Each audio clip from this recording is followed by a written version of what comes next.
What's up, DeMasking Addiction family? We are back with another one. Hi, my name is Carlos Gooden, and I am an addict.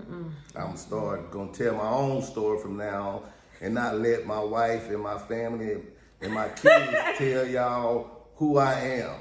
I am a recovering addict. As you can see, I have my partner back. Hey, y'all. Yes, What's she up? is back. The founder of DeMasking Addiction, Oh my God. Denisha Lawless. What's up? Jeez. So it's been a few weeks since they seen both of us together. I believe it was my birthday weekend where you did an awesome job celebrating me. That was pretty cool. So what's been up since you've been gone? Honestly, work life, mom life, wife life, all personal things. Getting adjusted and acclimated to my new job. But nonetheless, all the things are still me. I'm still here. Well, we miss you.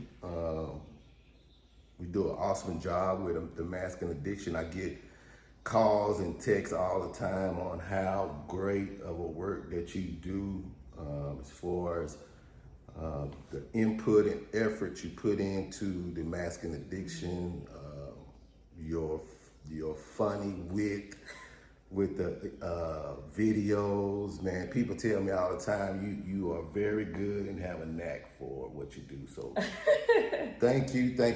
Keep it up, and y'all keep supporting us. Yeah, like, comment, subscribe. It ain't that hard to do. To like, comment, and subscribe. That's it. Like, comment, subscribe. All right, glad we got that out. Okay, cool. So we've been doing a series on the family afterwards, and Demisha is here to share her experience, strength, and hope on how things were with living with a family member that suffers or have suffered from the disease of addiction. You ready? Ready. So the first question, I threw this one in on her. She didn't expect this one.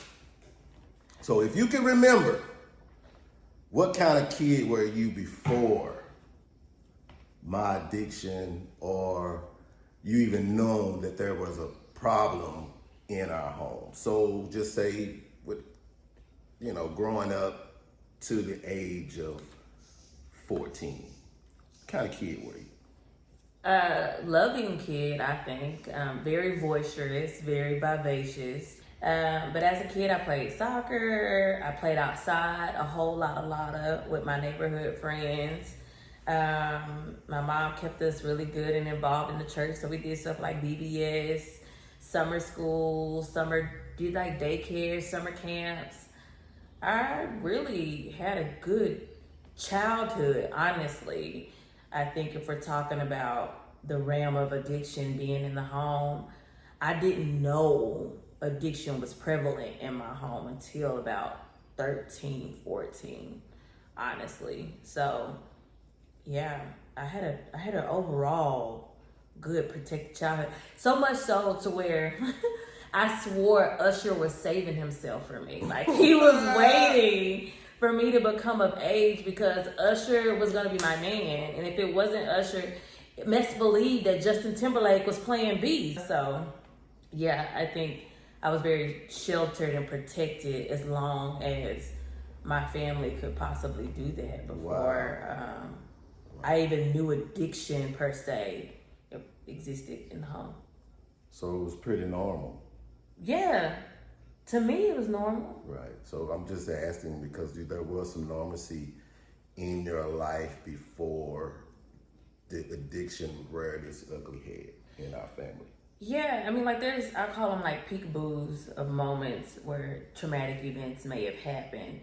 But I might be fast forwarding our questions. That doesn't really like stand out until I had to start like going to therapy, because overall, again, I would have thought my childhood was normal. I had all my grandparents. All my grandparents existed in my life until one of them passed away, which I really didn't know him like that. But my dad's mom, my mom's parents, I don't know. If it was whatever was going on, my mama did well with sending us to a grandparent or a cousin or aunt or something, and we had fun. Me and my cousins grew up together.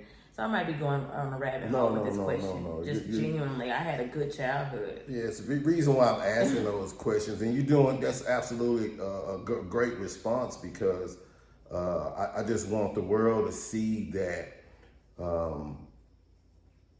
how addiction carries on throughout life, and how the trauma could get bad for a person, even though that person initially had some normalcy or a good foundation in life, and how that can turn at a point when addiction wears its ugly head. So there's a good explanation. So Okay. you're good.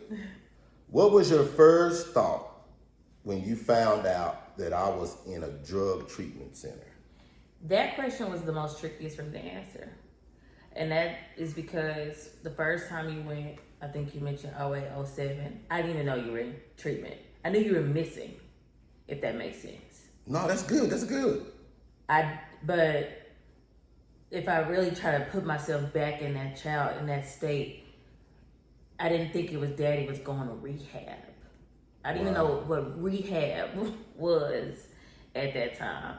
The second time, when I was later in my teenagehood, that's when I knew, like, I had a cognitive understanding, daddy's going to drug rehab now.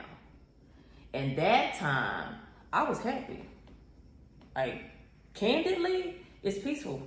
I was glad you were gone. Why?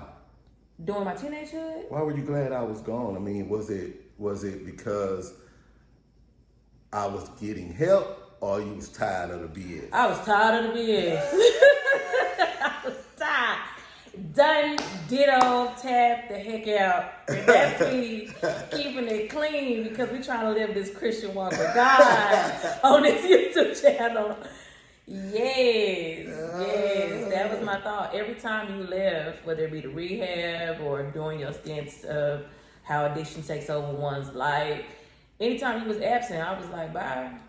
But that's where we were. For me, I shouldn't say we, because I don't like speaking for other people. Me, as a teenager, I did not like my father. I did not like him. And it took a long time to come to where we are today. So to answer the question, the first time you went, I really don't know. Because I didn't know that's what we call it. The second time, on the other hand. So the first time you didn't know, the second time you got an idea of more information of what was going on. You said that you were glad. Mm-hmm. So if you could you explain the experience of your emotions or your thought process, or why you were glad?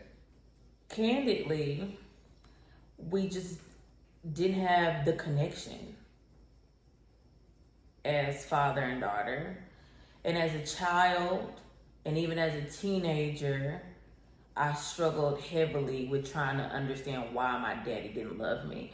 That's the thing with this as a child's perspective. I mean, I'm an adult now, but if I speak to how I felt then, it wasn't like, he's choosing a drug over me.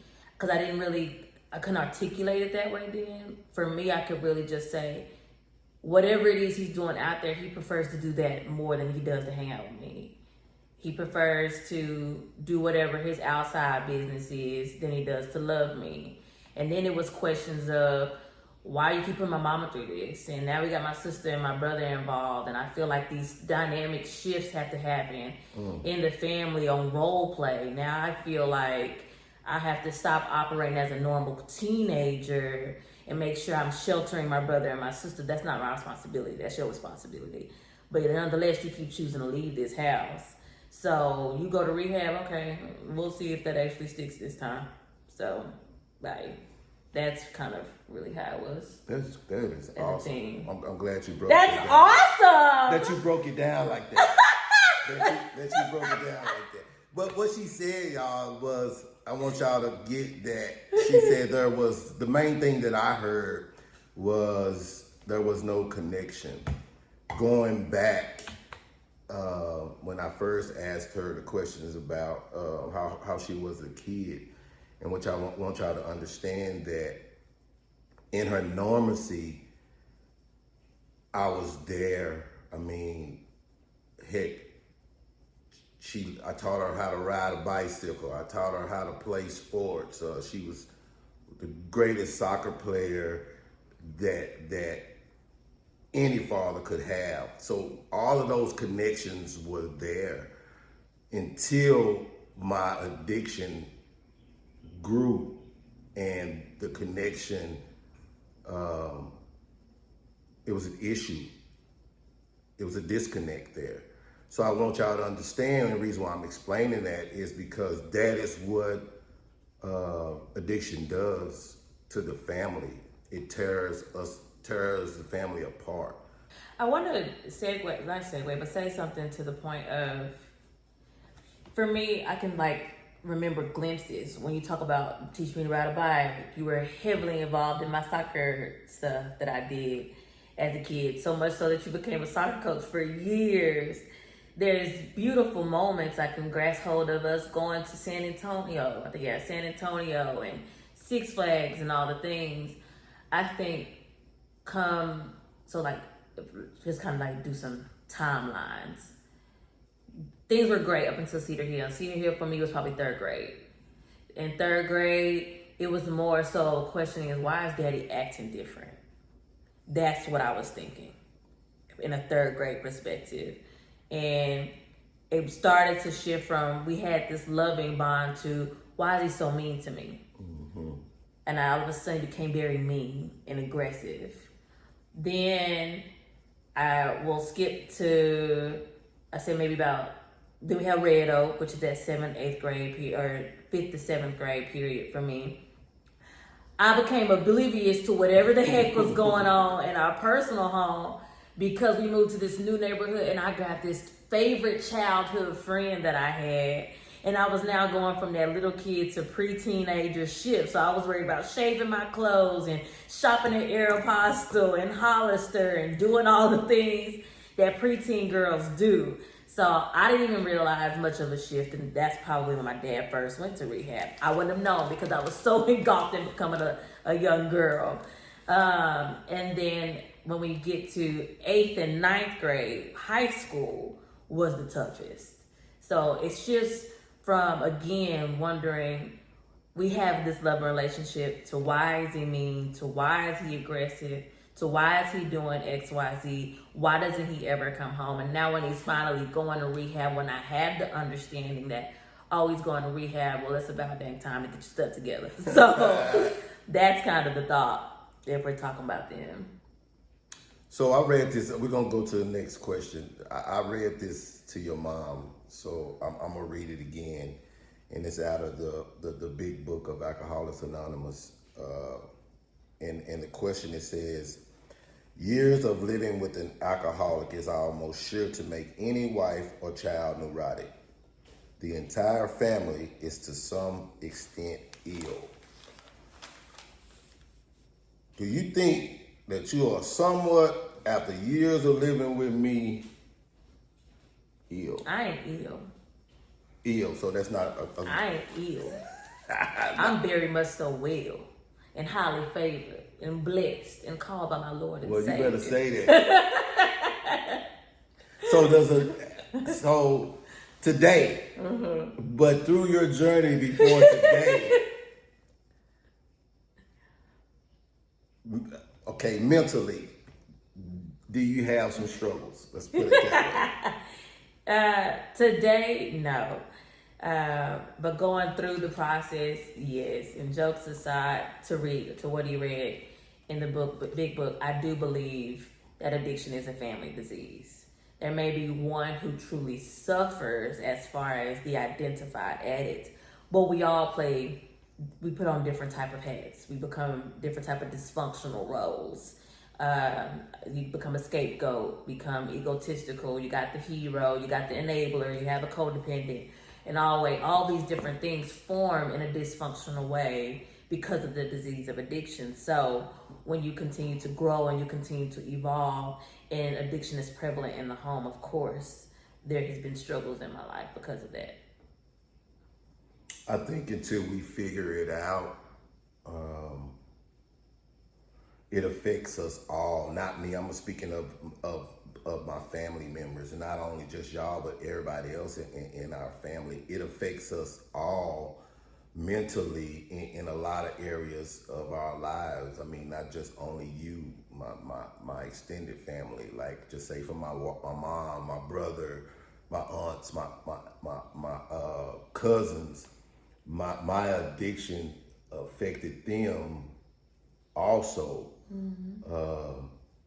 in a way to where, you know, it kind of altered their life a little bit. You know, y'all take on that feeling of not knowing if, you know, if I'm gonna survive, or if I'm gonna really go off the deep end, or if I'm gonna lose my mind, or am I gonna die? You know, all of those emotions go through, that we send through our family members, not only when y'all are trying to live your own personal lives. You got to obtain my life. So that makes anybody neurotic. That makes anybody, you know, feel a certain kind of way. Yeah. Yeah, so. I agree. It's lingered for sure. And I think each time, because we talk about addiction being a long road to recovery, and for us, it's been that. I mean, it's been from as early that I can really say that it really took a turn about 12, 14 years of age until about my 30s, so maybe 5 years ago, probably 3 years ago from today's day, that it's been of a healing. So yeah, I agree. You do battle those type of sicknesses. Before a child, I don't think up to my adulthood I ever thought, oh, he's gonna die. It was always a question of, why does he choose that over me?